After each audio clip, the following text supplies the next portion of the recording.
الرحمن الرحیم قال اللہ تبارک و تعالی فی القرآن المجید والفرقان الحمید قد جاءکم من اللہ نور و کتاب مبین صدق اللہ العظیم۔ خالق کائنات نے اپنی لاریب اور بے عیب کتاب قرآن مجید برہان رشید میں ارشاد فرمایا قد جاءکم من اللہ نور و کتاب مبین، تحقیق تمہارے پاس آیا اللہ تعالیٰ کی طرف سے ایک نور اور ایک روشن کتاب۔ اب خالق کائنات نے اس آیت نور میں دو چیزوں کا ذکر فرمایا۔ اول نمبر فرمایا کہ تمہارے پاس اللہ کی طرف سے ایک نور آیا، دوسرے نمبر فرمایا کہ ایک روشن کتاب آئی۔ اب اس کتاب سے مراد کون سی کتاب ہے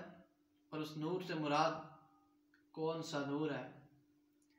تفسیر ابن عباس، حضرت عبداللہ ابن عباس صحابی رسول، آپ فرماتے ہیں اپنی تفسیر ابن عباس جلد اول صفحہ نمبر 72، فرماتے ہیں کہ اس نور سے مراد سرور عالم، جان عالم، بہار عالم، قرار عالم، باعث ایجاد عالم، حضور اقدس قاسم النعم مالک الارض صلی اللہ تعالی علیہ وسلم کی ذات مبارکہ ہے اس نور سے مراد، اور کتاب سے مراد قرآن مجید برہان رشید ہے۔ المختصر یوں بتاؤں کہ حضرت عبداللہ ابن عباس سے لے کر علامہ اسماعیل حقی تک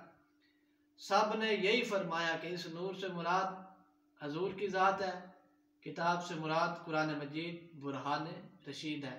تقوی والے، طہارت والے، ولایت والے، روحانیت والے ائمہ کرام نے اس کی تفسیر میں یہی فرمایا کہ اس نور سے مراد حضور کی ذات ہے اور کتاب سے مراد قرآن مجید برہان رشید ہے۔ سیدی اعلیٰ حضرت فرماتے ہیں صبح و طیبہ میں ہوئی بٹتا ہے باڑا نور کا، صدقہ لینے نور کا